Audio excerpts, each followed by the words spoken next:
Terima kasih pemirsa, Anda kembali bersama kami di Moms Club. Nah, ini kita berikan kesempatan terlebih dahulu untuk para mahasiswa yang hadir di sini untuk bertanya seputar tema yang kita angkat hari ini, yakni bermain sebagai sarana edukasi. Siapa duluan ya akan tanya? Mau saya tanyakan gini Bu, kan di Indonesia ini banyak tradisi ya, otomatis itu banyak permainan tradisional.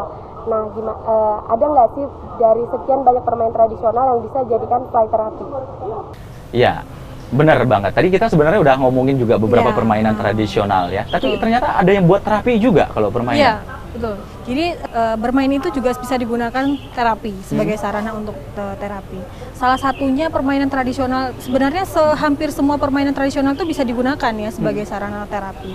Saya ambil contoh itu seperti permainan petak umpet. Gitu ya, petak umpet. Nah, sebenarnya permainan petak umpet itu bisa digunakan sebagai sarana terapi untuk interaksi sosial. Kalau untuk bermain petak umpet kan butuh kelompok ya, butuh beberapa orang. Kemudian di situ juga ada ada peraturan bahwa kalau yang kelihatan ketika bersembunyi kelihatan dan dia akan ditangkap gitu misalnya. Jadi itu juga mengajarkan, membuat menstimulasi untuk bagaimana orang-orang itu anak-anak itu mentaati peraturan gitu.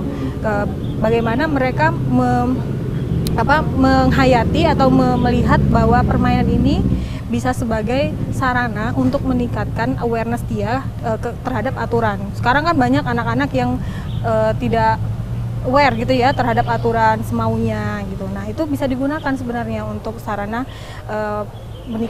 mengenalkan anak terhadap peraturan. Kemudian interaksi gitu ya. Mereka bisa berinteraksi sosial. Kalau sekarang anak-anak itu kalau pulang sekolah biasanya langsung pulang ke rumah, les, kemudian mengerjakan tugas gitu. Jarang sekali bisa bermain sepulang sekolah. Mungkin waktu bermainnya ketika di sekolah saja mungkin ya, ketika istirahat. Tapi ketika di luar rumah itu sudah di lingkup rumah saja itunya. Jadi itu bermain petak umpet itu juga sebagai sarana interaksi sosial bagi anak-anak.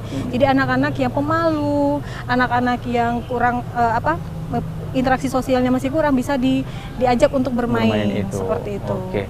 Nah, kalau dengar kata-kata terapi ini kan biasanya untuk orang sakit nih biasanya terapi. Sebenarnya terapi yang dimaksud di sini apakah semua permainan itu menjadi terapi bermain atau tidak? Iya, bisa digunakan untuk sebagai terapi. Terapi di sini bukan berarti digunakan untuk anak-anak yang memiliki gangguan saja, tapi anak-anak yang tidak memiliki gangguan juga bisa digunakan seperti itu.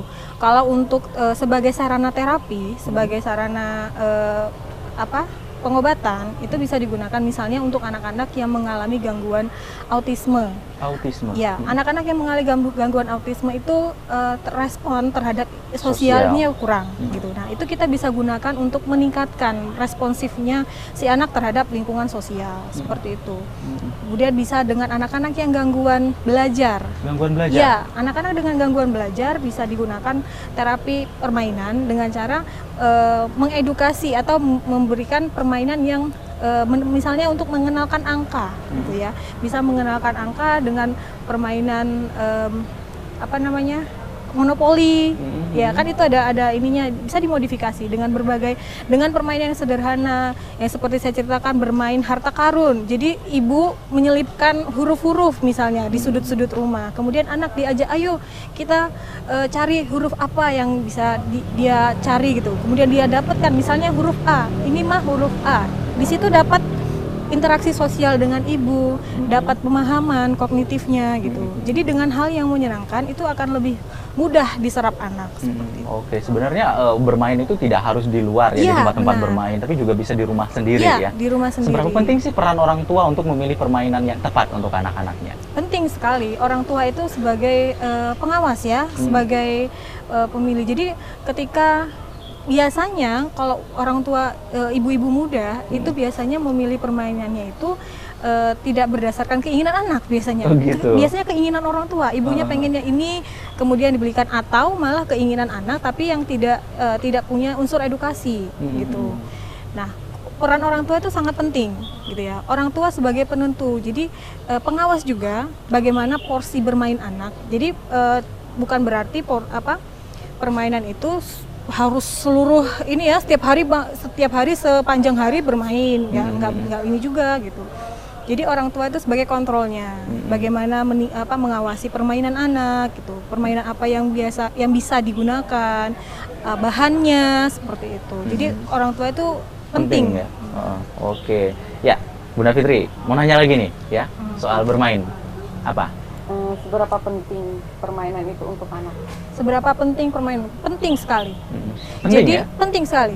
Jadi perkembangan anak itu ya, dalam setiap fase perkembangan anak itu tidak bisa dilepas dari bermain.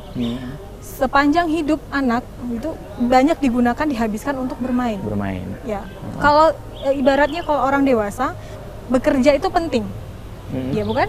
Kalau orang dewasa itu bekerja itu begitu juga pentingnya dengan bermain bagi anak-anak. Bagi anak-anak. Ya, jadi bermain itu bukan hanya sebagai keinginan, tapi kebutuhan. Kebutuhan. Ya, kebutuhan. Anak-anak itu butuh bermain. Makanya banyak anak-anak yang tidak bisa bermain tuh akhirnya uring-uringan gitu ya.